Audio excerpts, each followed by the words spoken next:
And shall deceive many. And shall deceive many. So just because a church might have 30,000 people, don't mean Christ, don't mean God is there. Broad is the way to lead to destruction, folks. Only few that comes to the light are going to find the path.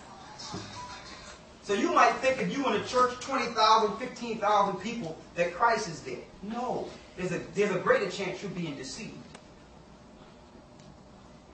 Many shall come in my name saying, I am Christ, and shall deceive many. They can't deceive you unless they use Christ. So that's what you have to see. They use Christ's name, and that's why the Lord is going to bring his judgment. They use God to deceive the people. They're using Christ's name, but they're teaching a doctrine Christ never taught. That's what we're trying to show you. We're not trying to lead anybody away from Christ. He's our Savior. But we're telling you that there's a new Christ being taught to the earth that our Christ didn't know about. That our Christ, he's not our Christ. He's Zeus. He's Jupiter. He's Apollo. He's Mercury. He's all these different gods that came over here from the pagans that took over this country. They're teaching us about their myths and using our God. So if you have any spiritual prowess and you're down with the Most High, I'm going to bring it down to the lowest turn for you. You have to question everything. Don't let anybody just tell you something. Show me that out of the Bible, sir. Because the Lord told me, many shall come in my name. So in order for you to become in Christ's name right, you have to show the Bible as it is written. I'm going to give you a few things today. December 25th. They gave us December 25th. That's Nimrod's birthday. Nimrod built a tower to try to kill and try to fight against the angels of the Most High. So why are we celebrating Nimrod's birthday? And then what are you doing? You're cloaking it with Christ. Many shall come in my name saying I am Christ and shall deceive many. Just tell them it's Christ's birthday. They'll believe anything. They're slaves. We know we're following Nimrod. Tell them it's Christ. Many. Easter. That's the goddess of star, Nimrod's mother. Yes, we're following Babylonian gods and goddesses. Many. And shall deceive many. None of us really sat back and questioned and asked our preachers, where did they get this information? Or ask your mother. We just went along with it because that's the way we were taught. But have we been deceived? Yes. Read on. Verse 6. And ye shall hear wars and rumors of wars. That's where we are right now. You can't turn on the TV without hearing about another war. Every day. So you know he was talking about this time, brothers and sisters. Because back then there was no TV, there was no radio. We're here. Read. See that ye be not troubled. For all these things must come to pass, but the end is not yet. So these things don't make us afraid.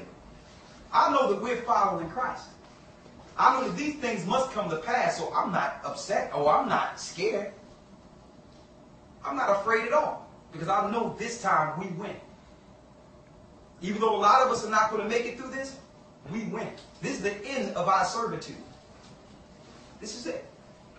Read. For nation shall rise against nation, and kingdom against kingdom. That's nationality, that's race against race. We're here, folks. Don't think that at the very end of this empire, they have a black running against a white for nothing. Everything, let me tell you, nothing they do in this government is by chance. Everything they do is planned. They make you think it's by chance. Right now, all white people are posturing on one side in America, and all black people are posturing on one side. So do you think when they assassinate him, is that when it's going to start? When the real war between the races will start? That's a possibility. And everybody, I've never said anything about assassination. Where do you get that from? Because I know that's what's going to happen. So the spirit is being put out there already. What Christ is saying. In the car on the way here, brother. On the way here in the car, what are we saying, brother? We're saying, listen, he probably get in there for a little bit, and then, boom, then you have Joe Biden, the first Jewish president. I'm going to tell you, they're controlling everything. Everything. Read on. Verse 7. For nation shall rise against nation, and kingdom against kingdom. That's where we are, read. And there shall be famines, and pestilences, and earthquakes in diverse places. And we're in a famine. They just didn't tell you yet. And see, the reason why we think we have it good in our house is because of our supermarkets. But what happens when the electronic system go down? When your dollar flatline and your bread is $15 a loaf, and you look up and there's no food in your supermarkets in your neighborhood. You never grown anything. You are in a famine. You don't have no sheep. Where's your cattle at? So that means the government have control over your life. If they cut off your supermarket and stop the trucks from coming through here, they can starve you all out. And it happened before in 70 AD when our people were in Jerusalem.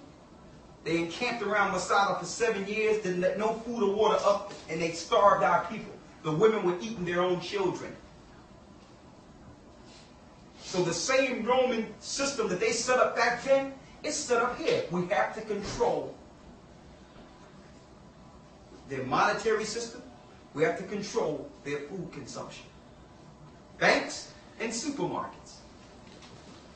That means if the people get out of control, we don't got to fight them. We don't got to shoot them. We can starve them. And then the people, we can just let them loose for a little bit. And the strong is going to overtake the weak by themselves. When they took us down in 70 AD, you had the zealots, which were strong warriors, warring against their own people, taking in all that. But the Romans were just sitting back, looking at them kill each other. Sounds familiar? Sit back and let them kill each other. And then we'll get the residue. We'll starve the rest out. Same thing is going to happen. But do you really think that a state trooper or federal agent going to hold people beyond several days from traveling down 495, knowing they got family out there that's running out of food? They haven't gotten what their immediate family sees they're eating. You think they're going to keep that up after several days? They're going to think to themselves, hey, this is crazy. I can't stop all these people from trying to get through here. And they got families they got to feed. I have families members out there. They run out of food or don't have food. I don't think it'll hold up for so long. You're right. It's going to be all out riot. Right. But see, that's what they just And prepared. then they're going to think to themselves, why am I out here holding people from trying to get some food? That's crazy. Why am I doing this for my government? You know, because they're not going to come to my rescue if I'm in danger or somebody trying to kill me. They ain't protecting my immediate family members, and I'm out here trying to do this for them. That's good reasoning. See, but that's why they hired Blackwater. Blackwater. Blackwater is a European mercenary army. That's really your new military. So now, in the South right now, you got Russians, you have Germans, you have Turkish, Polish military people that are paid $40,000 a week. $40,000 a week to be your new military. That's why when we go to Blackwater, when we go over this King Alfred Plain, you're going to see everything.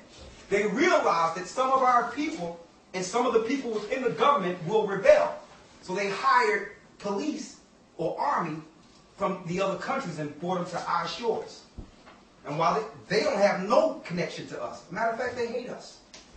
And then they took our strong young men who would defend us and put them in borders and high volatile fighting areas in the other countries. Blackwater is here now. Over 500,000 coffins are waiting in Georgia right now for us. We're going to show you. 500,000 coffins right now. People are asking, what is this about? Over 800 camps, concentration camps have been built while you was working. Right here in the country right now that's about to be used. If you notice when you drive around, you're going to find there's more storage facilities being built